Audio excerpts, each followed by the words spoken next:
बीते दिन आप लोगों ने कानपुर के अंदर न्यूज़ के व्हाट्सएप ग्रुपों में एक सुसाइड की खबर देखी होगी। गौरव तिवारी नाम का युवक, इसके लिए ये कहा जा रहा था कि गांव के ही पास में एक गांव पड़ता है बगवट, जो रिंग रोड के किनारे एक स्थान है, वहीं पेड़ से उसने फांसी लगा ली। ठीक है, लेकिन आज हम लोग तिवारीपुर गांव में मौजूद हैं। ये गौरव तिवारी का गांव है और हमारे साथ उनके परिजन मौजूद हैं। अब इस पूरे के पूरे आत्महत्या के प्रकरण में जो जानकारी निकल कर आ रही है वह एक सुनियोजित हत्याकांड को दर्शा रही है। आपको बता दें कि युवक का एक पैर टूटा हुआ निकला है, 27 चोटें गंभीर पाई गई हैं और यह ऐसे कयास लगाए जा रहे हैं। परिवार वालों का ऐसा आरोप है कि युवक को कुछ आपराधिक तत्वों ने बुरी तरीके से पीटा और जब उसकी मृत्यु हो गई तो उसे फांसी के फंदे पर लटका दिया। हमारे साथ में गौरव तिवारी की सिस्टर है, आइए उनसे जानते हैं कि उनका क्या कहना है इस पूरे विषय को लेकर। क्या नाम है आपका? शिवानी तिवारी। क्या आपके भाई के साथ ये जो कृत्य हुई है, जो कुछ भी हुआ, इसको लेकर आप क्या बोल रहे हैं?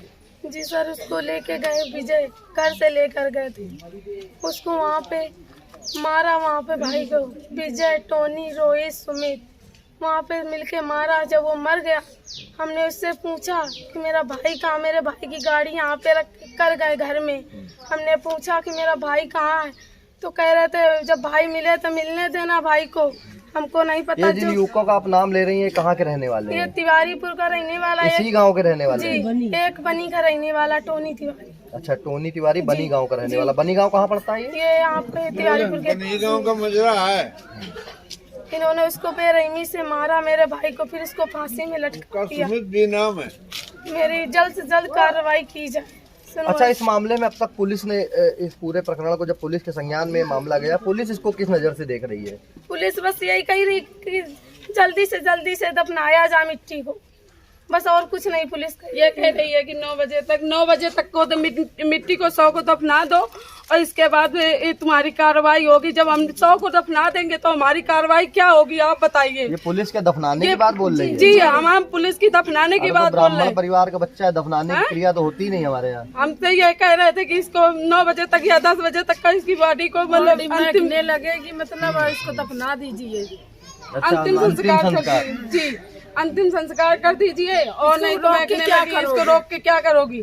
तो हमने कहा हमको कोई न्याय नहीं मिल रहा है, तो कहते हैं कि तुमको न्याय मिलेगा। तो हमने कहा कब मिलेगा अच्छा, ये न्याय? जो जानकारी निकल कर आई है, जो चोटों के निशान वगैरह, जिससे ये प्रूफ चीजें निकल कर आ रही है कि इसकी हत्या की गई है, बात आप लोगों ने पुलिस के सामने रखी है? जी, हमने रखी है। पुलिस भी ये कह रही है कि जब देखने आई थी वहाँ पे तो ये खुद कह रही थी कि ये हत्या है।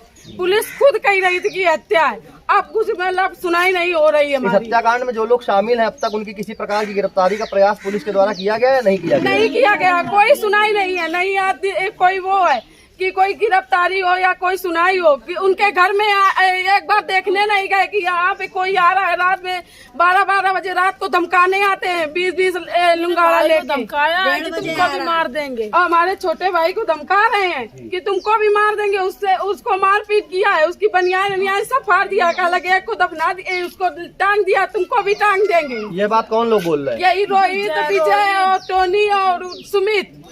चलिए, तो जैसा कि आपने देखा कि मृतक के परिवार में भारी आक्रोश देखने को मिल रहा है और कहीं ना कहीं पुलिस के द्वारा यह प्रेशर बनाया जा रहा है कि जितनी जल्दी से जल्दी हो सके अंतिम संस्कार कर दिया जाए। यह बात तो सही है कि डेड बॉडी को लंबे समय तक नहीं रोका जाता, अंतिम संस्कार तो होना ही होना है। लेकिन आपको बता दें कि जैसा आरोप परिवार के लोग लगा रहे हैं, गाँव के ही और बगल का गाँव पड़ता है बनी, जो ग्राम पंचायत है जिसके अंतर्गत ये गाँव आता है, वहाँ का भी एक युवक है। और आपको बता दें जिस तरीके के आरोप लगाए जा रहे हैं, अगर पुलिस ने अब तक उनकी गिरफ्तारी का प्रयास नहीं किया है तो क्या पुलिस इंतजार कर रही है कि वह युवक इस राज्य को छोड़ दे या कहीं ऐसी जगह जाकर छुप जाएं कि पुलिस को पुलिस के द्वारा उनको पकड़ना ही मुश्किल है। आपको बताते चलें कि बिठूर थाना क्षेत्र के अंतर्गत यह गाँव आता है, लेकिन क्राइम स्पॉट जो है जहाँ पर युवक का शव पाया गया है वहाँ सचेंडी थाना क्षेत्र के अंतर्गत पुलिस चौकी रैकेपुर आती है।